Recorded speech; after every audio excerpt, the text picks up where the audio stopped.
Salut tout le monde. Donc, aujourd'hui, on va regarder une mesure de dispersion qu'on appelle l'écart moyen. Qu'est-ce que c'est un écart moyen? Bien, ça permet de déterminer l'écart en moyenne entre chaque valeur et la moyenne des résultats d'un groupe de données.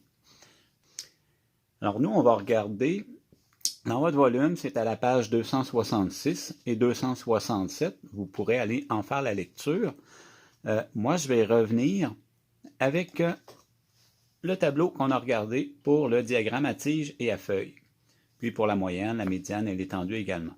Donc, je reprends les résultats des deux groupes, donc avec les titres, ils sont classés en ordre croissant.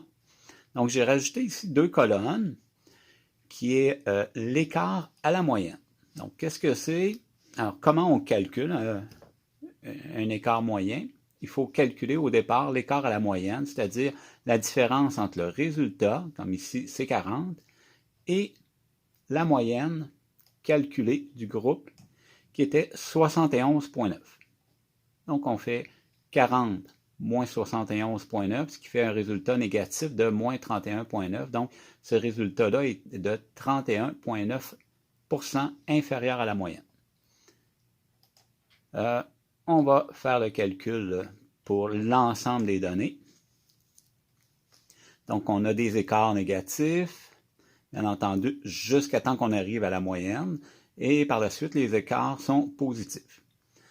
Fait intéressant, lorsque je calcule la somme de tous ces résultats, j'ai un total de 0, parce que les résultats négatifs viennent annuler les résultats positifs. Alors, ce que je dois faire, c'est de prendre la valeur absolue de ces résultats. Donc, de moins 31,9, je le prends en valeur absolue, donc en valeur positive. La même chose pour tous les résultats. Bien entendu, les résultats ici qui étaient positifs, comme 10,1, restent 10,1. Et je fais la somme de tous ces résultats, qui fait un total de 382. Donc, il y a 382%, donc des points, d'écart entre chacun des résultats et la moyenne qui était de 71,9. Par la suite, on prend ce total, 382, et on le répartit de façon uniforme entre 32 élèves. Donc, on divise 382 par 32, ce qui donne un écart ici à la moyenne de 11,9% d'écart en moyenne entre chacun des résultats et la moyenne du groupe. Donc, vous aviez vu dans la capsule précédente, la capsule YouTube, comment calculer cet écart à la moyenne. Donc, je fais la même chose avec le groupe 48. Donc, j'ai déjà préparé les formules de calcul. Je vais tout simplement demander à Excel d'en faire le calcul et de faire la somme de ceci. Donc, encore là, ici, j'ai bien un résultat de 0. Donc, les quantités négatives viennent annuler les valeurs positives. Et un total de 156. Alors, 156, bon, l'écart est inférieur à ici, c'est normal. Il y a moins d'élèves dans le groupe 48 que dans le groupe 01. Lorsqu'on divise ce résultat en 21 élèves, donc on a un écart de 7,4 ici, dans le bas.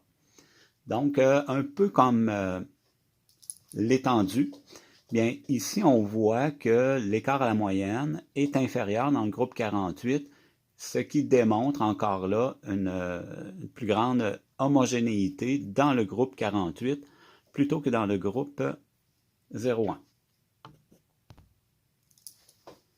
Alors, avec tous ces résultats, on peut comparer maintenant l'allure des deux groupes. Donc, dans le groupe 01, qui a beaucoup plus d'élèves, 32 versus 21 pour le groupe 48, on a une moyenne plus basse dans le groupe plus nombreux, donc une moyenne de 71,9 comparativement à 80,1. Un étendu plus grand, donc un écart de 55%, dans le groupe 1 et 37% dans le groupe 2. Des moyennes plus élevées dans le groupe 48 à 82 et 72,5 pour le groupe 1. Et un écart à la moyenne plus petit dans le groupe 48. Donc, tous ces résultats-là nous amènent la conclusion suivante. Le groupe 48 est plus fort que le groupe 01. Il est même aussi plus homogène. Maintenant, est-ce qu'on peut extrapoler d'autres conclusions en lien avec ça? Bon, si on regarde les deux groupes, le groupe 48, il y a beaucoup moins d'élèves, donc on peut peut-être prévoir que l'enseignant est peut-être plus disponible avec 21 élèves qu'avec 32, ce qui lui permet de peut-être être en meilleure relation et de permettre une meilleure réussite aux élèves dans un plus petit groupe que dans un grand groupe. Bon, est-ce que les élèves étaient sélectionnés par rapport à leurs résultats de l'an dernier, ce qui fait en sorte qu'on a un groupe qui est plus fort que l'autre, mais regardez, dans le groupe 01, il y a quand même plusieurs élèves qui sont dans les 80 élevés, et même dans les 90, et même que les meilleurs résultats sont dans le groupe 01. On a 95 à deux endroits et 94 ici. Donc, c'est des petites conclusions qu'on peut tirer à partir de résultats comme ceux-ci. Alors, vous pourrez aller faire les exercices du volume, puis il va nous rester le rang centile à voir une prochaine fois. Salut!